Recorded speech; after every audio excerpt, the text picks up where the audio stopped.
السلام علیکم ورحمۃ اللہ وبرکاتہ۔ نحمده ونصلی علی رسولہ الکریم، اما بعد فاعوذ باللہ من الشیطان الرجیم، بسم اللہ الرحمن الرحیم، رب اشرح لی صدری ویسر لی امری واحلل عقدۃ من لسانی یفقہوا قولی۔ فصل 37، روز محشر، گناہوں کا اثر۔ گناہوں کی ایک سزا یہ بھی ہے کہ گناہوں سے قلب کی بصارت اور نور فنا ہو جاتا ہے، علم و ہدایت کی راہیں مسدود ہو جاتی، یعنی گناہ بڑے بڑے پتھروں کی شکل میں آگے آ کے رکاوٹ ڈال دیتا ہے نیکی کے کاموں میں۔ گناہ علم اور ہدایت کی راہ میں حجاب بن جاتے ہیں۔ چنانچہ امام مالک نے جب امام شافعی کے اندر غیر معمولی ذہانت اور علم و فضل کی صلاحیت دیکھی تو فرمایا، انی اری اللہ تعالی قد القى علی قلبک نورا فلا تطفئه بظلمۃ المعصیہ۔ میں دیکھ رہا ہوں کہ تمہارے قلب میں اللہ تعالیٰ نے نور ڈال دیا ہے، معصیت کی ظلمت سے تم اسے بجھا نہ دینا۔ یعنی جب اللہ نے تمہیں اتنی ذہانت و فطانت عطا کی ہے تو گناہوں سے اس کو کھو نہ دینا۔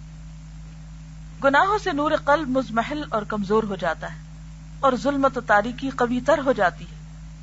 مسلسل گناہوں کا سلسلہ جاری رہے تو دل اندھیری رات کی طرح تاریک ہو جاتا ہے اور اندھے کی طرح اندھیری رات میں بھٹکتا پھرتا ہے۔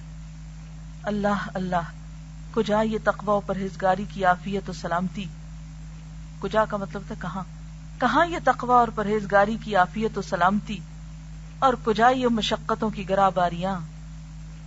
اور پھر گناہوں کی سیاہی قلب یعنی دل سے جسم اور اعضاء کی طرف آتی ہے، اور جس قدر معاصی ہوتے ہیں اسی قدر منہ اور چہرے کو سیاہ اور بے نور کر دیتے ہیں۔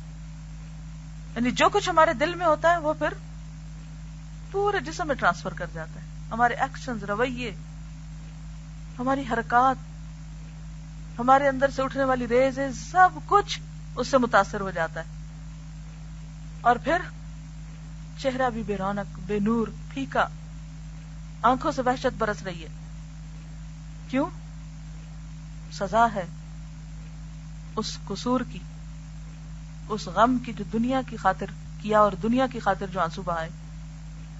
جس دن آپ اس چیز کو باہر نکال پھینکیں گے ہر چیز روشن ہو جائے گی، دل بھی، اور دل کے بعد چہرہ بھی اور آنکھیں بھی اور ہر چیز، اور پھر وہ روشنی دنیا کو روشن کرے گی، وہ دوسروں کو بھی چمکائے گی۔ تو جس قدر معاصی ہوتے ہیں اسی قدر منہ اور چہرے کو سیاہ اور بے نور کر دیتے ہیں۔ پھر جب انسان مر کر عالم برزخ میں پہنچتا ہے تو اس کی قبر تاریک ہوتی ہے، جیسا کہ رسول اللہ صلی اللہ علیہ وسلم کا ارشاد ہے، ان هذه القبور ممتلئة على اهلها ظلمة وان الله ينورها بصلاة علیہم، صحیح مسلم۔ گناہگاروں کے لیے یہ قبریں ظلمت سے پر ہو جاتی ہیں، میری صلاۃ اور دعا سے اللہ تعالیٰ ان کو منور کر دیتا ہے۔ پھر جب قیامت اور حشر کا دن آئے گا تو یہ ظلمت پوری قوت سے گناہگار کے منہ پہ چھا جائے گی اور اس کا چہرہ کوئلے کی مانند سیاہ ہو جائے گا، جسے لوگ دیکھیں گے۔ اللہ اللہ، یہ کیسی عقوبت اور سزا ہوگی کہ دنیا و ما فیہا کی تمام اگلی پچھلی لذتیں بھی اس کے مقابلے میں رکھی جائیں تو اس عقوبت اور سزا کا مقابلہ نہیں کر سکتی۔ پس اے تلخیش، تنگ دل، درماندہ انسان، تو کس دن، کب اور کس طرح انصاف کرے گا؟ حالانکہ دنیا کی اس زندگی کی حیثیت ایک خواب سے زیادہ نہیں، اور اس خواب کے پیچھے دوڑ رہے ہیں، خواب کی لذتوں کے پیچھے بھاگ رہے ہیں، خواب کے کیریکٹرز کو پانے کے لیے دوڑ رہے ہیں، ان چیزوں کو اپنا بنانا چاہتے ہیں جو ہماری ہیں ہی نہیں۔ واللہ المستعان، اللہ ہی سے مدد مانگی جانی چاہیے۔ وآخر دعوانا ان الحمدللہ رب العالمین۔ سبحانک اللہم وبحمدک، نشہد ان لا الہ الا انت، نستغفرک ونتوب الیک۔ السلام علیکم ورحمۃ اللہ وبرکاتہ۔